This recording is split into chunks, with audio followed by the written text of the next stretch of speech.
안녕하세요. 토요일날 저녁에 고생들이 많으시네요. 끝나고 가면 프로듀서도 끝났을 것 같은데. 원래 그 고시생들도 하루는 쉬셔야 되는 거 아닐까요? 주말, 금요일 저녁부터 토요일 하루를 쉬신다든가. 아니에요? 여러분은 아직 체력이 되시니까 월화수 금금금 시스템으로 공부를 하시나 본데.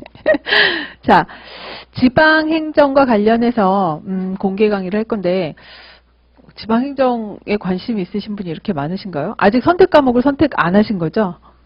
하신 건가요? 지방행정으로? 제가 선택 과목으로 지방행정을 선택하게 된 이유는 대단히 전략적인데, 보니까 그 행정학 하시는 분들이 대부분 다 이제 그 선택 과목으로 정책학이나 조방이나 정부체계론 하시더라고요.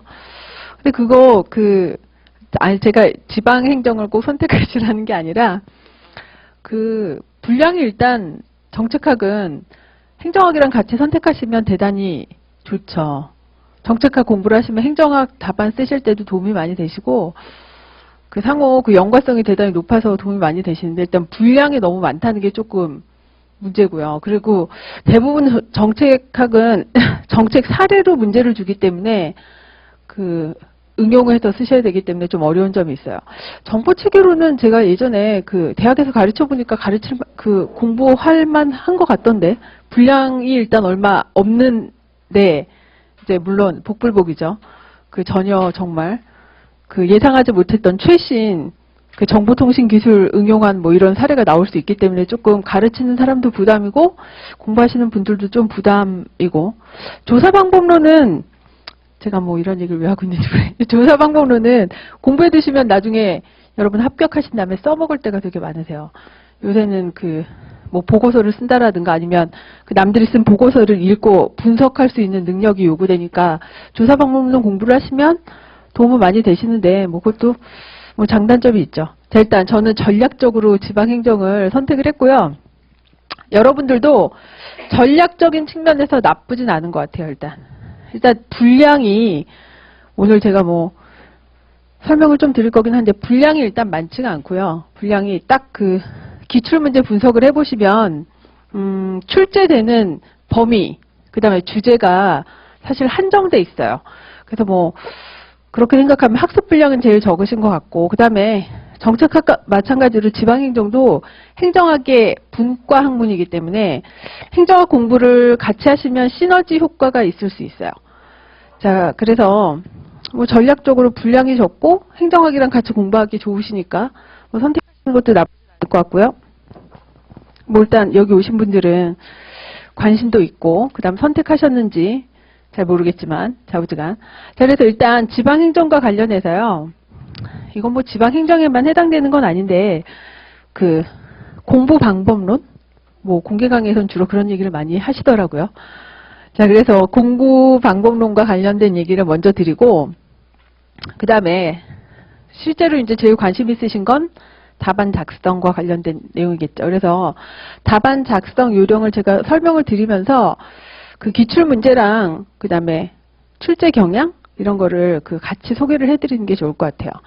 일단 공부 방법론과 관련해서, 자, 여러분이 제일 고민이신 게 지방행정 선택을 많이 안 하셨기 때문에, 주변에서 지방행정을 지금 많이 선택 안 하고 있기 때문에, 제가 전략적인 선택 이유가 다른 분이 강의를 안 하셨다고 했는데, 강의를 안 하니까 문제는 뭐냐면 여러분 자료 구하기가 쉽지 않으실 거예요.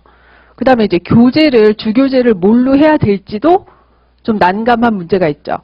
그래서 일단 학습 범위와 관련해서 말씀을 드릴 건데, 모든 과목이 그렇지만, 기본적으로 공부를 어디에 선택해서, 어디에 집중해서 하실 건가를 파악하려고 하면 기출문제를 분석하시는 게 가장 선행돼야 될 과제죠. 그래서 일단 최근 기출문제, 보통 한 2010년부터 2014년, 혹은 이제 2009년부터 2014년간 기출문제, 그 다음에 행정학에서 출제됐던 지방행정 문제랑요, 입법고시에서 출제됐던 지방행정 문제는 조금 유형이 조금 다르긴 한데 그래도 주제나 이런 내용 보시려고 하면 좀 참고를 하셔야 될 것 같아서 제가 첫 페이지에 기출문제 분석을 해놨을 때, 일단 일반 행정에서 출제됐던 문제랑 그 다음에 이제 관련해서 입법고시에서 출제했던 문제도 좀 봐야 될 것들 다 보시면 좋고요. 뭐 시간이 안 되면 자, 꼭 봐야 될 문제들 몇 가지 있고요. 그 다음에 특이하게 그 행정학에서 지방행정 관련된 문제가 출제된 적이 있죠. 뭐 주민참여예산제라든가 자, 그런 것들까지 포함해서 공부를 하시면 되고요.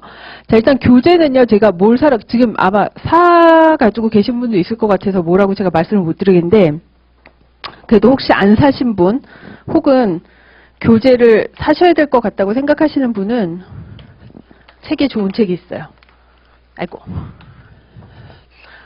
일단 교재는요, 교과서는, 그 대형문화사 이런 데서 나온 거는 제가 특정 출판사를 욕하는 건 아닌데, 일단 얇고, 그 다음에 빠진 내용이 너무 많고, 오탈자가 너무 많아서 읽으면서 짜증이 나요. 그 신뢰성이 떨어지죠. 그죠? 그래서 제가 교재 아직 기본서 안 사신 분은 그 박영사에서 이게 몇 년도에 나왔는지 모르겠네? 저는 이달공 교수님 등이 공저로 쓰신 책이거든요. 2012년에 나온 책이구나. 그래도 가장 주제도 많이 돼 있고, 서술도 되게 쉽게 풀어서 잘 쓰셨고, 가장 괜찮은 책인 것 같아요. 지방자치론, 박영사에서 나온 거. 이달곤, 하혜수, 정정화, 전주산, 김철회. 그 다음에, 자, 교과서는 근데 어쨌든 분량이 많죠. 행정학만큼 많지는 않지만. 그 다음에 제가 수업을 들으시게 되면 재본된 교재를 나눠드릴 건데, 그 교재는 사실은 제가 이제 요약한 내용이랑, 이 교과서 요약한 내용이랑, 그 다음에 요 책이 올해인가? 2014년에 나왔는데요. 그 지방자치의 쟁점이라고 이제 여러 교수님들이 주제별로 쓰신 거를 모아서 편절을 한 책이에요. 근데 이건 수업 들으실 거면 사지 마세요. 제가 여기서 필요한 내용을 아예 재본을 해서 드릴 거거든요. 그래서 이 책, 일단, 두 책이 좋고 제가 판단하기에 그래서 수업은 요 책 2권 중심으로 나갈 거예요. 그래서 교과서에 있는 이제 일반 이론을 제가 좀 정리를 해드리고 그 다음에 이 지방자치의 쟁점에서 현실 최근에 이슈가 되고 있는 사례들이랑 쟁점을 같이 보시는 방향으로 자 제가 왜 이 지방자치의 쟁점이라는 책을 주교재로 쓰게 되는 건데 왜 그러냐면요. 이게 2014년도에 나온 건데 제가 이제 말씀드릴 건데 최근 기출문제를 확인하고 분석을 한 다음에 출제 경향을 파악하실 필요가 있는데요. 근데 제일 좋은 방법은 이거예요. 본인이 교과서를 사셨으면 교과서 앞에 목차를 보고 한번 보세요. 표시를 한번 해보시는 거예요. 출제됐던 문제가 이제 교과서 목차 중에 어느 부분에서 출제가 됐었는지. 그래서 표시를 해보시면 제가 첫 번째 페이지 보시면 아시겠지만 맨 왼쪽에 주제 영역이라는 게 보통 이제 지방행정 교과서에서 다루고 있는 이제 영역이에요. 교재 처음에 보시면 제1장에 지방자치 의의와 본질이 뭐냐.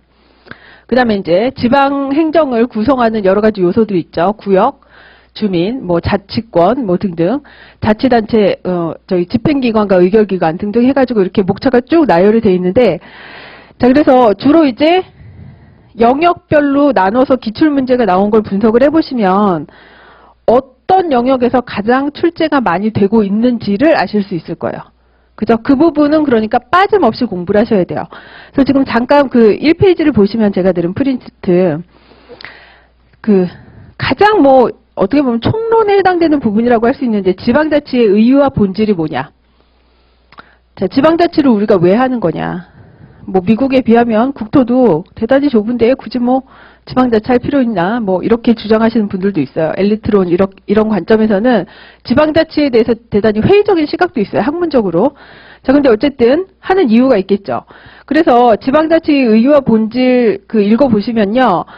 자, 지방자치의 의의가 뭐냐. 장점, 단점, 어떤 점에서 문제점도 있죠. 국가 전체 통합적인 서비스를 제공해야 된다는 측면에서는 지방자치가 비효율적인 측면도 있어요. 자, 그런 내용들과 관련된 내용인데, 자, 이 내용은 늘 중요해요. 왜냐면 지금 기출문제는 2014년도에 한 번 나온 것처럼 돼 있는데, 이게 대단히 이제 큰 문제로 언제든지 우려먹을 수 있어요. 지금 2014년도에 나왔던 문제는 그 문제의 전문을 제가 보여드리면요. 자, 이런 건데. 자, 뭐 20여 년간 지방자치 실험에도 불구하고 국내 신뢰가 높지 않고요. 자, 그다음에 지방자치제도가 제대로 작동하고 뭐 신뢰를 회복하기 위해서는 여러 가지 과제가 많다. 자, 그래서 자, 지방자치제도 도입에 따른 긍정적 효과, 부정적 효과, 기술하고요. 뭐 등등 이런 건데. 자, 뭐 당연히 하고 있음에도 불구하고 뭐 지방자치와 관련된 여러 가지 쟁점들 이제 문제점이 야기되니까 특히 지금 뭐 지방행정 체제 개편과 관련해서 효율성 논리에 따라서 이제 그 광역시 폐지를 하자는 등 시군 자치구를 통합하자는 등 이런 내용들이 나오거든요. 자, 그런 관점에서 볼 때 지방자치 제도가 본래 가지고 있는 의의, 장점이 과연 우리나라에서 제대로 실현되고 있는가? 자, 이런 문제는 언제든지 물어볼 수 있어요. 그 다음에 이런 문제가 제기되는 이유가 뭐겠어요? 뭔가 지방행정과 관련해서 여러 가지 문제가 제기되고 있기 때문이거든요. 그래서 그 괄호 2번 보시면 지방자치 발전을 저해하는 요인들. 지금 현재 대한민국에서 자, 지방자치 발전을 저해하는 여러 가지 요인들이 뭐냐. 그러니까 결국은 뭐 이론적인 문제라기보다는 현재 우리나라 지방행정의 현실, 우리나라 지방행정의 문제점. 자, 이런 거를 그 학문적인 의미에서 얘기하는 지방자치의 본래 의의랑 연결시켜서 서술해 보라는 문제죠.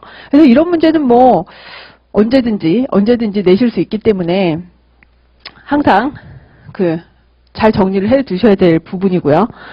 자, 그래서 뭐 출제 빈도는 뭐 낮은 것처럼 보이지만 계속해서 나올 수 있는 문제예요. 그래서 자, 우리가 뭐 지방자치의 의의라고 하면 뭐 이런 게 있겠고, 지금 지방자치의 과제라고 해서 지금 많이 언급들 하는 게 뭐냐면, 현재 우리나라 지방자치가 지방행정이 처한 문제점, 과제, 해결해야 될 문제점. 이런 거는 보시면 아시겠지만, 각각이 다 문제거리로 나올 수 있어요. 각각이. 그 다음에 통합해서 나올 수도 있겠죠. 우리나라 아까 2014년도 기출문제는 지방자치의 긍정적, 부정적 효과를 묻고, 자, 발전 저해 요인을 물었는데, 이렇게 물을 수도 있어요. 최근에 우리나라 그 지방행정에서 가장 큰 문제가 뭐라고 생각하느냐. 자, 그런 문제점을 개선하기 위한 대안을 제시해라.